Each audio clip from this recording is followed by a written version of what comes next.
Hi everyone, and welcome to today's webinar on use of tasks to automate your workflow.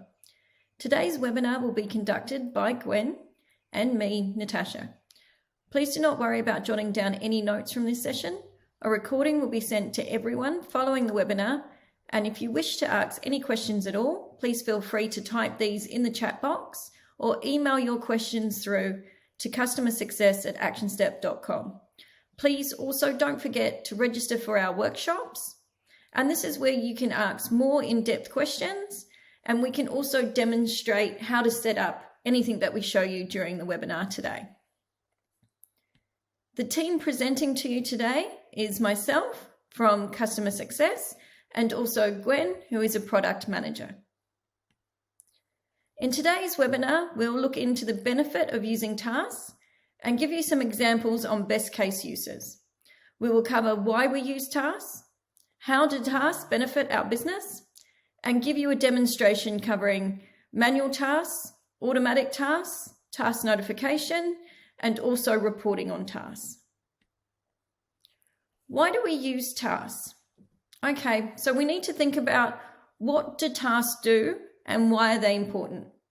If you're not utilizing tasks, then you're really missing out from what ActionStep can offer you. ActionStep allows you to create your own task management system. You can track your own work and also your team's or your staff's work as well. It makes it a lot easier for yourself and them to track time, and it assists with meeting those deadlines.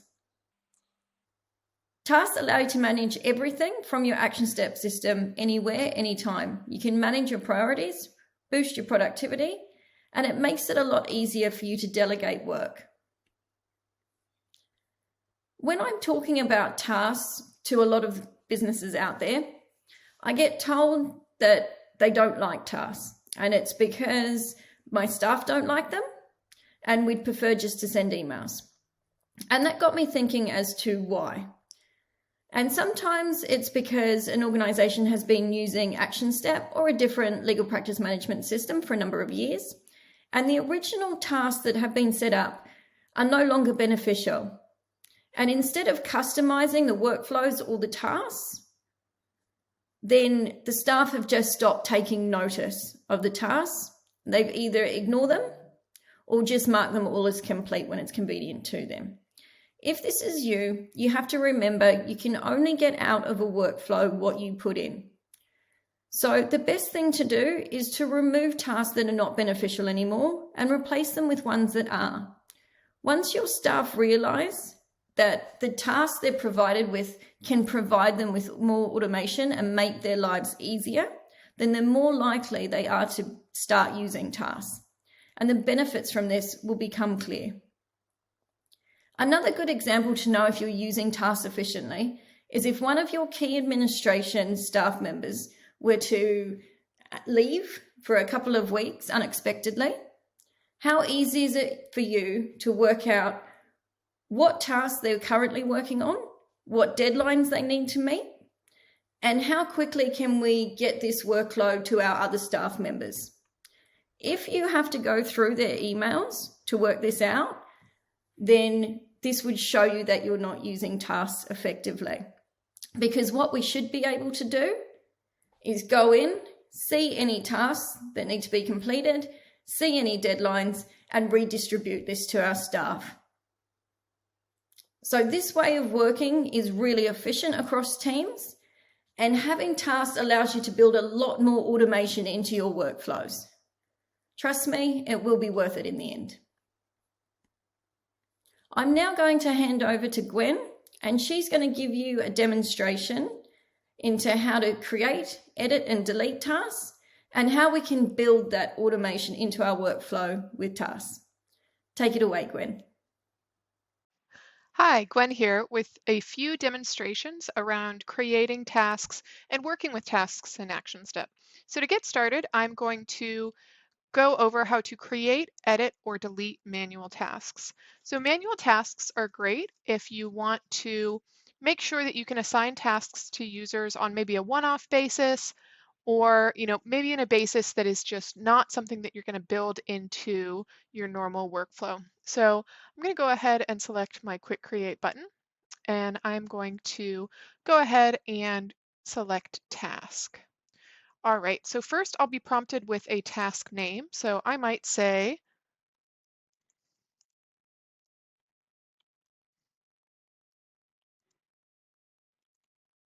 all right, so I want to go ahead and make sure that another member of the staff prints an EP packet ahead of a signing meeting.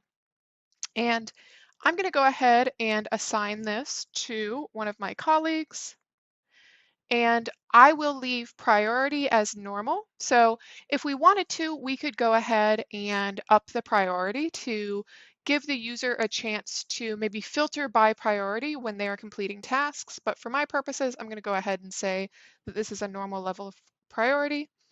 I can also set what we call fixed or relative task due dates. So for example, I could say this task is due by July 13th, or I could say that this task is due 2 business days or calendar days ahead of, and I'm going to go ahead and say that EP signing meeting.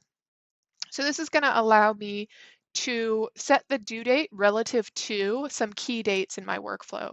Now, the fixed dates can be used at any point in action step. Your relative due dates will depend on you having some custom dates set in your Matter workflow. So you'll want to make sure that you're tracking your key dates in your workflow prior to using these relative dates. All right, and then from here, I'm going to go ahead and um, if I want to, I can populate the description using one of our quick codes. I'll go ahead and leave that for today. And then if I wanted to, I could also go ahead and set reminders. So I might go ahead and say, remind me to do this, and we will say 1 day before it's due. And I have the opportunity to receive that reminder via email, pop-up, or SMS. I can also say that this needs to be done on or prior to a certain step. So I might go ahead and say this must be completed on my signing meeting step.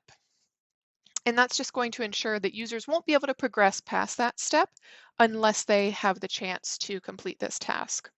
All right, and then if I wanted to record a task that had already happened and I had already completed, maybe just to show other staff members, a supervisor, or anyone else internally that that task is completed, or to create a time entry upon the completion of that task, I could go ahead and say mark is complete.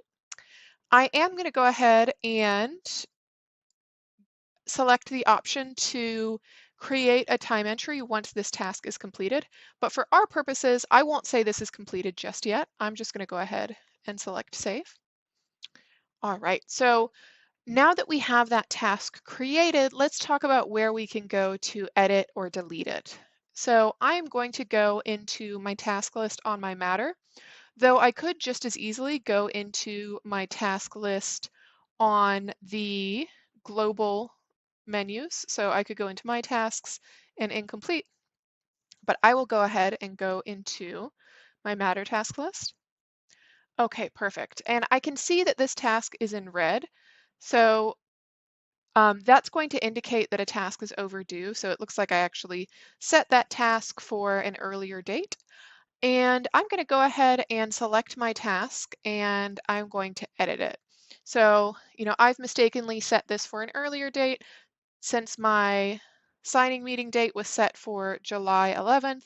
So I might go ahead and set this for a later date, and I'll go ahead and select save here. All right, and so I've gone ahead and selected that task and successfully edited it. Now, if there was a task that I wanted to delete, I could go ahead and I'm going to unselect the task that we just edited, and I'm going to go ahead and select that task that I want to delete, and then I will go ahead and select delete from there, or I can actually also go into the task itself and then select delete in the bottom left-hand corner. Now this is going to ask me for a reason that I am deleting this task. So I'm just going to go ahead and say not needed, and then I will delete that task. All right, so now that we've had a chance to take a look at how we can create manual tasks, let's take a look at how we can create automatic tasks.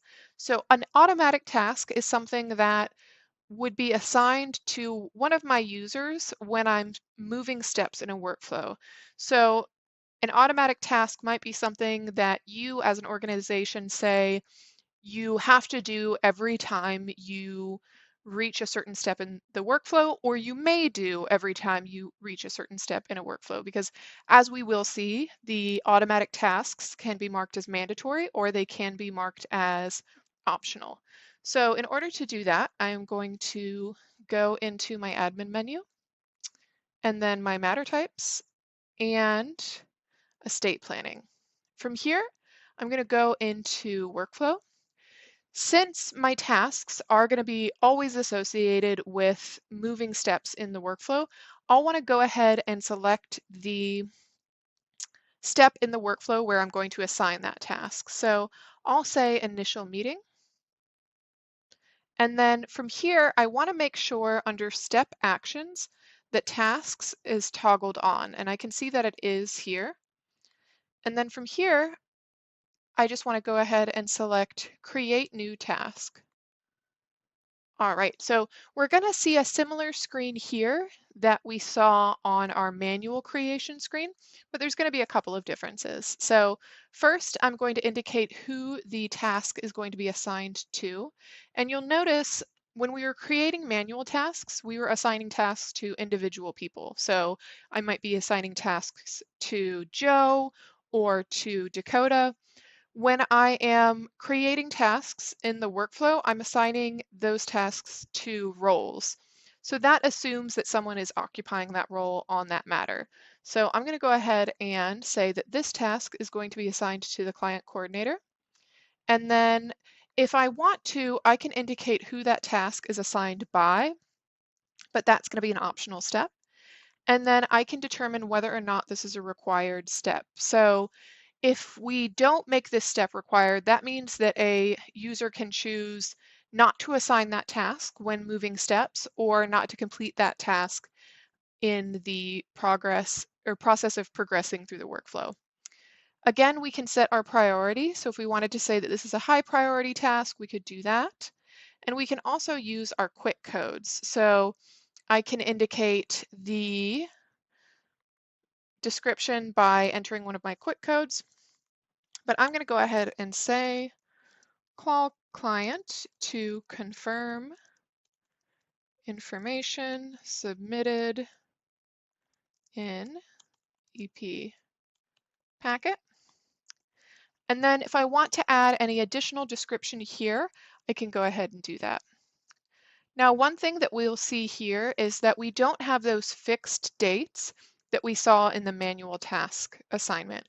And the reason for that is your task due dates will always be relative to either the custom dates that you have set up in your workflow or your step changes. So for example, I'm going to go ahead and say that this task is due 1 day after you move to this step.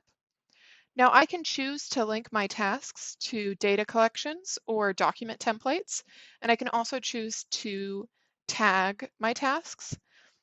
Linking them to document templates can be really helpful if maybe the task entails generating a document.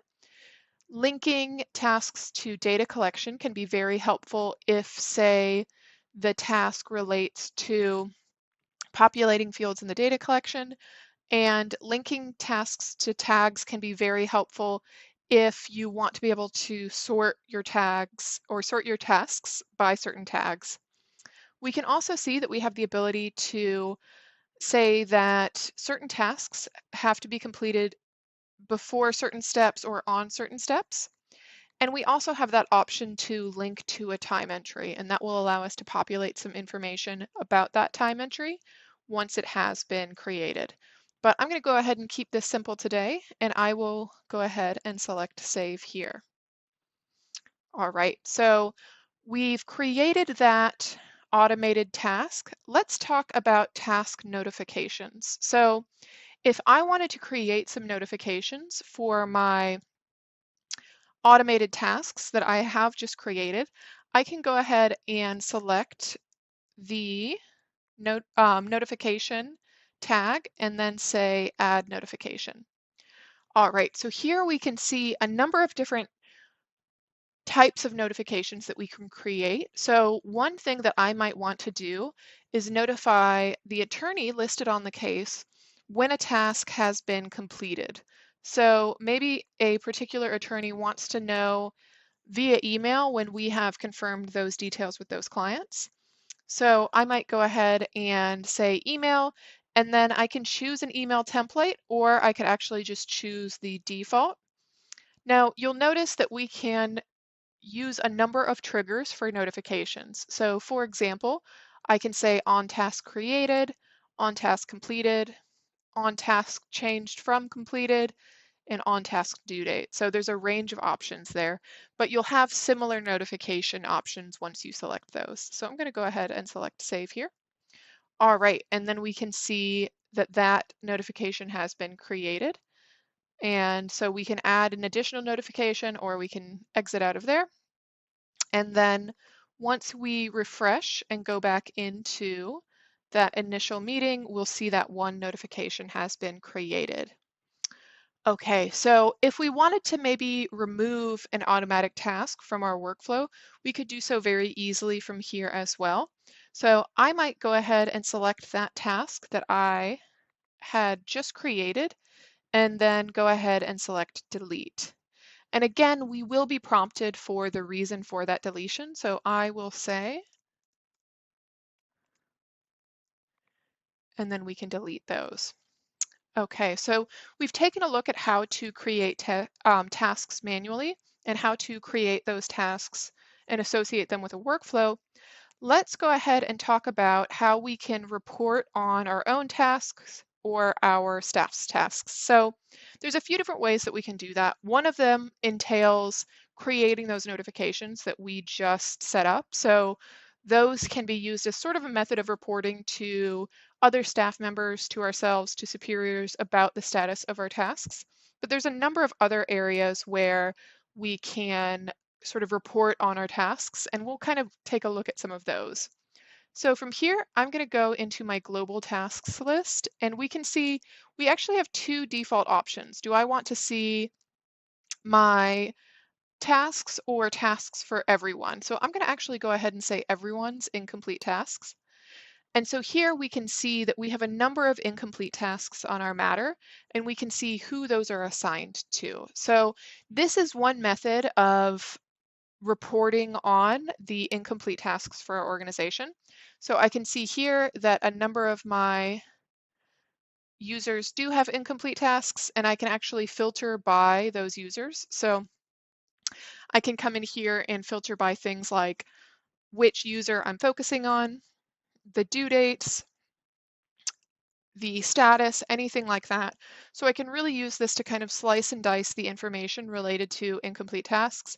And I can do that across all types. So for example, if I wanted to see everything that is high priority, everything that is due today or overdue, assigned by me. So this is a really helpful one so that you can see what you have assigned to other users and what they've actually completed. So that can be a really helpful metric as a supervisor or as a member of the management team. Now, another thing that we can choose to do is create a heads up report. So for example, if I wanted to see a report maybe once a week that showed all overdue tasks for my organization and who those tasks are assigned to, so that I can follow up with those users and say, hey, we do need you to complete those. I can go into my tasks and we'll say overdue. And I might go ahead and select this week. So from here, we'll say all overdue tasks that were due this week. And we can see, oh good, there's only one that was due this week. And then from here, I'm going to go ahead and create a heads up rule. So our heads up rules will allow us to receive these custom reports at regular intervals. So I'm going to say that I want this weekly, on Friday at 8 a.m. And I can also include details on what information that I would like to see. So maybe for me, the task ID for this report's not as relevant, but I do want to include the task name, matter, assigned to. Maybe priority is not as relevant for this report for me. And maybe the data fields or the document templates that are associated are not as relevant. So I'm going to go ahead and say that this is the detail that I would like. And then I'll go ahead and save from there. And from there, I'll receive that report that includes all tasks that are overdue but assigned this week every Friday at 8 a.m. And for more information on our heads up rules, please feel free to consult our user guide. It's a very helpful report. Okay, and lastly, we want to take a look at how to reassign tasks to another user. So this can be very helpful if a employee maybe goes out on leave or leaves an organization or maybe just needs some assistance managing their tasks. So to get started, I'm going to go into admin and then users and permissions, and I'm going to go to reassign user. So the first thing that I'm going to do is search for the user whose tasks I want to reassign. So for example, I'm going to go ahead and select myself, and I'm going to reassign my tasks, we will say, to Andrew Suter. All right, so this is going to move any selection from myself to Andrew. And from here, I want to go ahead and under assigned tasks, check incomplete. So this is going to reassign all of my incomplete tasks from myself to Andrew. And once I have that selected, I will select reassign. And now all of those tasks have been reassigned to that user. And that's all we have for today. So please feel free to reach out if you have any questions about tasks or how to manage tasks within Action Step. We look forward to speaking to you. Thanks everyone for tuning into the webinar today. Remember, a video of this webinar will be sent out to all registrants. And if you have any questions at all, you can either type them in the chat box or email them directly to customersuccess@actionstep.com. Remember to sign up for one of our workshops at the end of the webinar as well, and we can assist you with more hands-on advice and give you more opportunities to ask questions. Again, thanks for your attendance, and make sure to register for marketing communications on our website so that you can be aware of any upcoming webinars. Thanks again, everyone.